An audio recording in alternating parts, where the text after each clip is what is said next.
지나갈수록 의지할 것뿐일세. 무슨 일을 당해도 예수 의지합니다.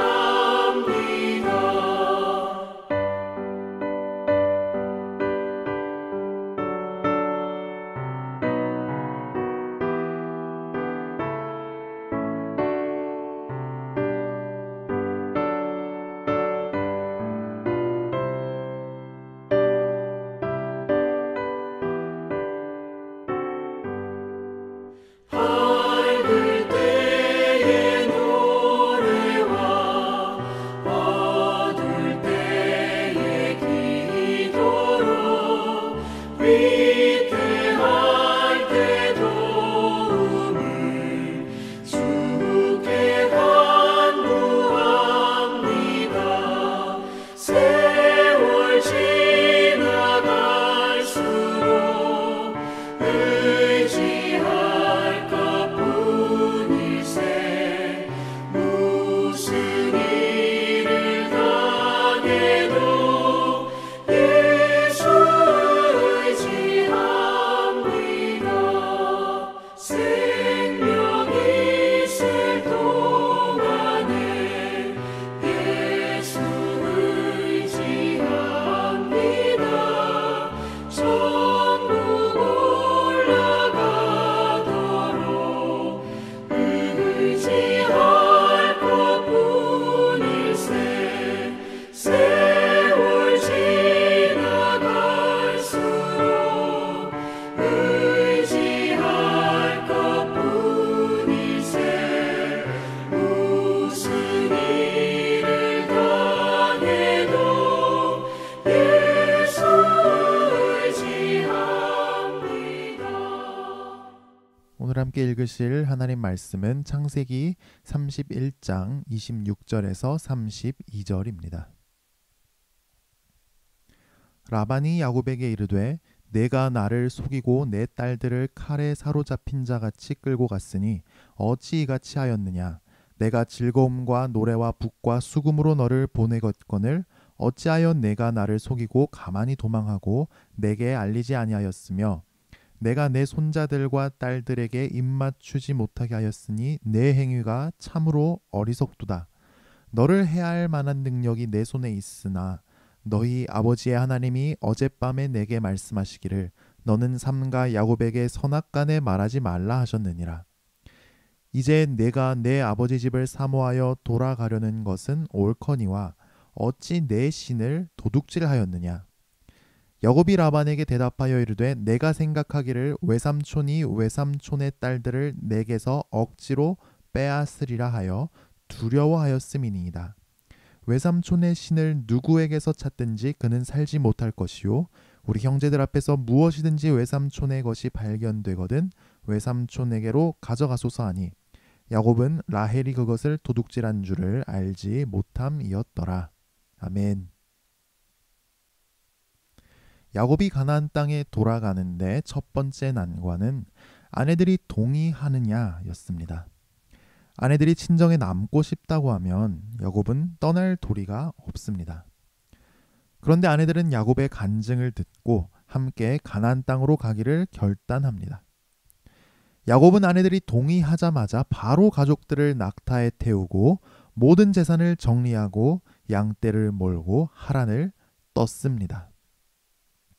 그때는 마침 라반이 양털을 깎는 즉 한 해 수확을 하는 때였습니다. 아주 바쁘면서도 기분 좋은 때였고 라반과 그의 아들들이 양떼가 있는 곳으로 떠나 있었기 때문에 감시가 소홀했죠.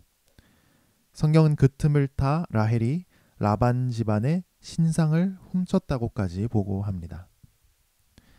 야곱은 이때를 놓치지 않고 마치 야반 도주라도 하듯이 100m 달리기라도 하듯이 아주 빠른 속도로 도망쳐 버렸습니다.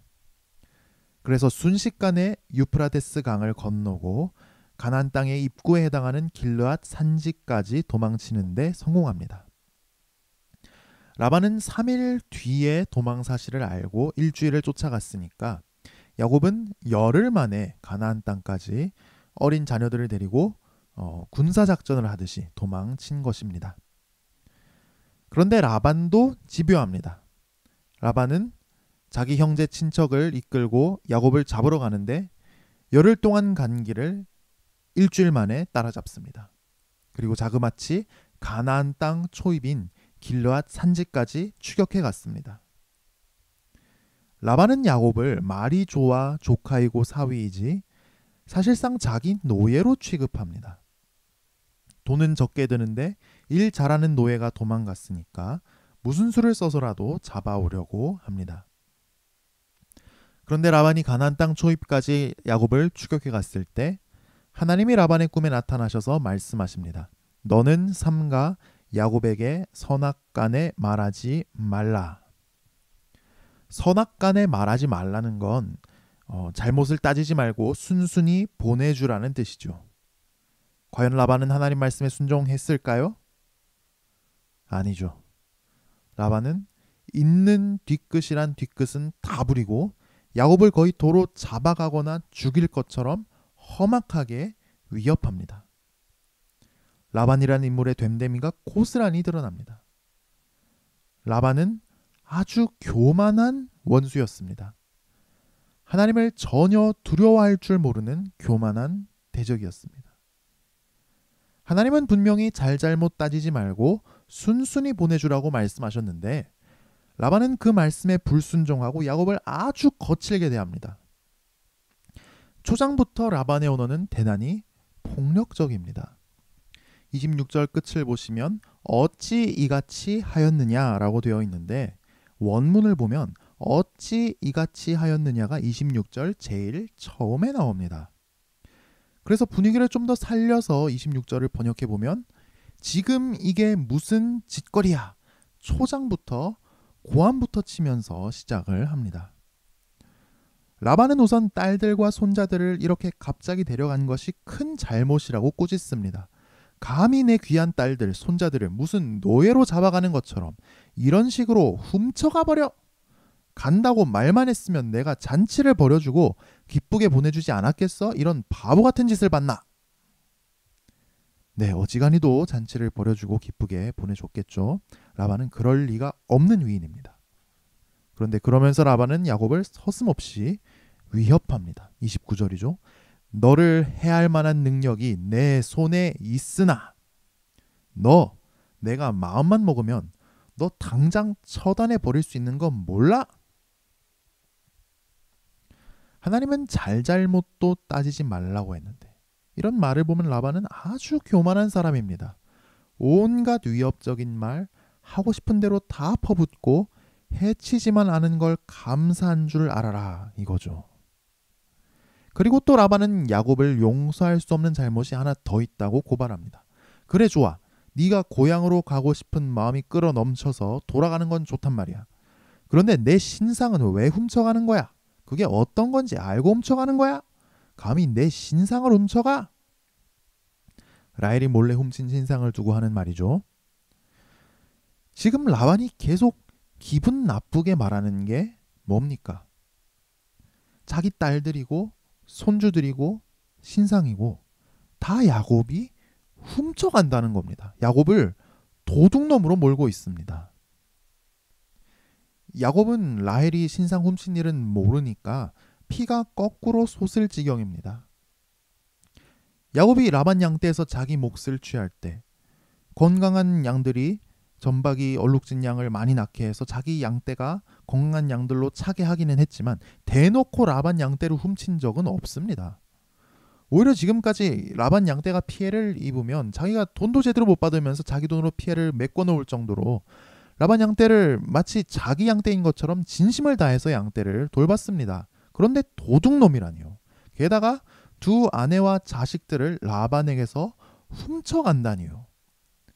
야곱은 반격합니다. 나는 외삼촌이야말로 내 아내들을 억지로 끌고 갈까봐 몰래 출발했습니다. 게다가 제가 신상을 훔쳐갔다고요? 어디 한번 찾아보세요. 신상 훔쳐간 사람 발각되면 그 사람은 누구든지 간에 목숨을 부지하지 못할 겁니다. 그러니까 또 라반은 그래도 하나님이 잘잘못 따지지 말고 그냥 보내주라고 하셨는데 이 삼촌 조카 사이에, 장인 사위 사이에 직접 수색을 해보겠다고 합니다. 정말 못났죠. 라반은 하나님을 전혀 두려워하지 않습니다. 우리는 하나님을 두려워하지 않는 사람들과 함께 살아갑니다. 하나님을 두려워하지 않으니까 하나님의 백성이며 자녀인 우리도 전혀 존귀하게 여기지 않습니다. 우리에게 폭력적인 언어를 사용하고 심지어 폭력을 사용하겠다고 서슴지 않고 위협하고 큰 소리로 고함을 쳐대고 우리를 아주 거칠게 대합니다. 우리를 나쁜 사람으로 몰아가기도 합니다. 그런데 그 사람은 놀랍게도 나와 참 가까운 사람일 수도 있습니다. 심지어 함께 주를 믿노라 하는 사람일 수도 있습니다. 우리가 이런 어려움을 당할 때 우리 마음을 더 힘들게 하는 것은 하나님이 나와 함께 하신다고 했는데 왜 이런 어려움을 겪도록 내버려 두시는가 하는 생각입니다. 하나님이 나와 함께 하시는 게 맞나 하는 의심에 마음이 불안해지고 믿음이 흔들릴 지경이죠.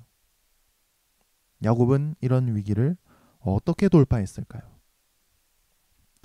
라반의 일행은 치사하게 야곱 가족의 장막을 하나씩 샅샅이 뒤졌습니다. 마지막으로 라헬의 장막에서 신상이 발각될 위기도 있었지만 라헬의 기지로 위기가 넘어갔습니다. 라반은 굳은 심증을 갖고 샅샅이 뒤졌는데 아무것도 나오지 않자 머쓱해합니다.